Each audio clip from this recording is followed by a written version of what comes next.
ফুটন্ত পানিতে বাঁশ দিন, তারপর দেখুন কি ঘটে। জীবনে তো অনেক রকম বাঁশ খেয়েছেন। আজ আমি আপনাদেরকে বাঁশ দিয়ে খুবই মজাদার ইউনিক একটি রেসিপি তৈরি করে দেখাবো।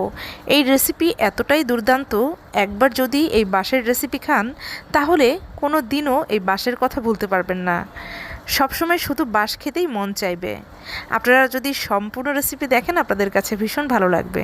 তো চলুন দেখে নেই বাঁশ দিয়ে খুবই মজাদার ইউনিক রেসিপি কিভাবে তৈরি করছি।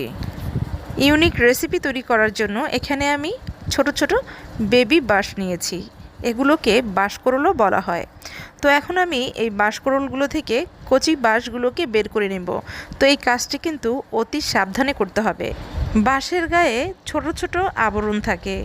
এই আবরণ যদি কোনোভাবে গায়ের মধ্যে লেগে যায় তাহলে কিন্তু খুবই চুলকাবে, তাই সাবধানে বাঁশ ছিলে বাঁশের ভেতর থেকে কচি বাঁশ বের করে নিতে হবে। তো আপনারা দেখতে পাচ্ছেন আমি খুবই সাবধানে বাঁশের ভেতর থেকে কচি বাঁশ বের করে নিচ্ছি। দেখতে পাচ্ছেন কচি বাঁশ বের করে নিয়েছি। তো এভাবে আপনারা বাঁশগুলো বের করে নেবেন। তো সবগুলোই বের করে নিয়েছি। এখন আমি এই বাঁশগুলোকে কেটে নিব। তো বাঁশগুলো কাটার জন্য আমি একটি ছুরি ব্যবহার করছি। বাঁশের যেই শক্ত অংশটা থাকবে সেই অংশগুলোকে ফেলে দিয়ে নরম অংশ ছুরির সাহায্যে কেটে নিতে হবে। তো আমি ছোট ছোট টুকরা করে বাঁশগুলো কেটে নিচ্ছি। আর বাঁশের মাথার যে অংশটা আছে এটাকে একটু লম্বাটে করে কেটেছি। আর আমি কিভাবে কেটেছি আপনারা নিশ্চয়ই দেখেই বুঝতে পারছেন। তো সব বাঁশগুলোকে কেটে নিয়েছি। চলে এসেছি কিচেনে। চুলার উপরে প্যানের মধ্যে পানি ফুটিয়ে নিয়েছি। ফুটন্ত পানির মধ্যে বাঁশ দিয়ে দিলাম। তো বাঁশগুলোকে খুব ভালোভাবে সেদ্ধ করে নেব। এর জন্য পানির সাথে সামান্য পরিমাণ লবণ এবং হলুদ মিশিয়ে বাঁশগুলোকে বেশ কিছুক্ষণ সময় সেদ্ধ করে নেব। তো আপনারাও কিন্তু বাঁশগুলোকে খুব ভালোভাবে সেদ্ধ করে নেবেন যাতে বাঁশগুলো খুব সুন্দর নরম হয়ে যায়। তো বাঁশগুলোকে পাশের চুলায় শিফট করে দিব এবং এই চুলার মধ্যে একটি প্যান বসিয়ে দিলাম। প্যানের মধ্যে তেল দিয়ে দিলাম। তেল গরম করে গরম তেলের মধ্যে 1 কাপ পরিমাণ পেঁয়াজ কুচি দিয়ে দিচ্ছি। পেঁয়াজ কুচিগুলোকে হালকা করে ভেজে নিব। পেঁয়াজ কুচি হালকা করে ভেজে নিয়েছি। এই পর্যায়ে পেঁয়াজ কুচির মধ্যে সামান্য পরিমাণ পানি দিয়ে দিব। তো পানি দিয়ে দিলাম। পানি দিয়ে দেওয়ার পর এক এক করে সব মশলা এখন দিয়ে দিব। তো প্রথমেই দিয়ে দিব 1 চামচ পরিমাণ হলুদ গুঁড়া, 1 চামচ পরিমাণ লাল মরিচ গুঁড়া, 1 চামচ পরিমাণ জিরার গুঁড়া, 1 চামচ পরিমাণ গরম মশলা গুঁড়া, 1 চামচ পরিমাণ লবণ, দিয়ে দিব 2 চা চামচ পরিমাণ রসুন পেস্ট, 1 চা চামচ পরিমাণ আদা পেস্ট। তো সব মশলা দেওয়া হয়ে গেছে। স্প্যাচুলার সাহায্যে মশলা খুব ভালোভাবে মিশিয়ে নিচ্ছি। এরপর আমি এই মশলাগুলোকে অল্প অল্প পানি দিয়ে খুব ভালোভাবে কষিয়ে নেব।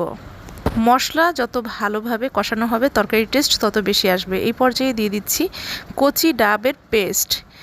তো এখানে আমি 1/2 কাপ পরিমাণ কচি ডাবের পেস্ট দিয়েছি। তো ডাব দেওয়ার পর আমি খুব ভালোভাবে মশলাগুলোকে আরও বেশ কিছুক্ষণ সময় কষিয়ে নিব। মশলাগুলোকে খুব ভালোভাবে বেশ কিছুক্ষণ সময় নিয়ে কষিয়ে নিব। তো এই পর্যায়ে আগে থেকে যে বাঁশগুলো সেদ্ধ করে নিয়েছিলাম সেই বাঁশগুলোকে পানি থেকে তুলে নিচ্ছি এবং তেলের মধ্যে বাঁশগুলোকে ভেজে নিব। তো বাঁশগুলোকে তেলের মধ্যে বেশ কিছুক্ষণ সময় খুব ভালোভাবে ভেজে নিব। সেদ্ধ করে নেওয়া বাঁশগুলো বেশ কিছুক্ষণ সময় তেলের মধ্যে ভেজে নিয়েছি। তো এভাবে ভেজে নিয়ে মশলাগুলোর মধ্যে বাঁশগুলো দিয়ে দিচ্ছি। তো বাঁশগুলো মশলাগুলোর মধ্যে দিয়ে দেওয়ার পর বেশ কিছুক্ষণ সময় খুব ভালোভাবে কষিয়ে নিব। তো বাঁশগুলো মশলার সাথে খুব ভালোভাবে মিশিয়ে নিয়েছি। এই পর্যায়ে প্যানের ঢাকনাটা দিয়ে বাঁশগুলোকে 10 মিনিটের মতো কষিয়ে নিব। চুলার হিট একদমই মিডিয়াম লো হিটে রেখেছি। আপনারাও কিন্তু চুলার হিট মিডিয়াম লো হিটে রাখবেন। তো এই পর্যায়ে আমি প্যানের মধ্যে কিছু চিকেন ভেজে নিচ্ছি। চিকেনগুলোকে লবণ হলুদ দিয়ে খুব ভালোভাবে বেশ কিছুক্ষণ সময় মাখিয়ে নিয়েছিলাম। চিকেনগুলোর এক পাশ ভাজা হয়ে গিয়েছে। আমি চিকেনগুলোকে উল্টে দিচ্ছি। তো উল্টে পাল্টে চিকেনগুলোকে খুব ভালোভাবে ভেজে নিয়েছি। তো বাঁশগুলোকেও বেশ কিছুক্ষণ সময় কষিয়ে নিয়েছি। তো বাঁশ সেদ্ধ হতে একটু সময় লাগে, তাই আমি এখানে আরও কিছু পানি দিয়ে বাঁশগুলোকে আরও কিছুক্ষণ সময় ভালোভাবে কষিয়ে নিব যাতে বাঁশগুলো খুব ভালোভাবে সেদ্ধ হয়ে যায়।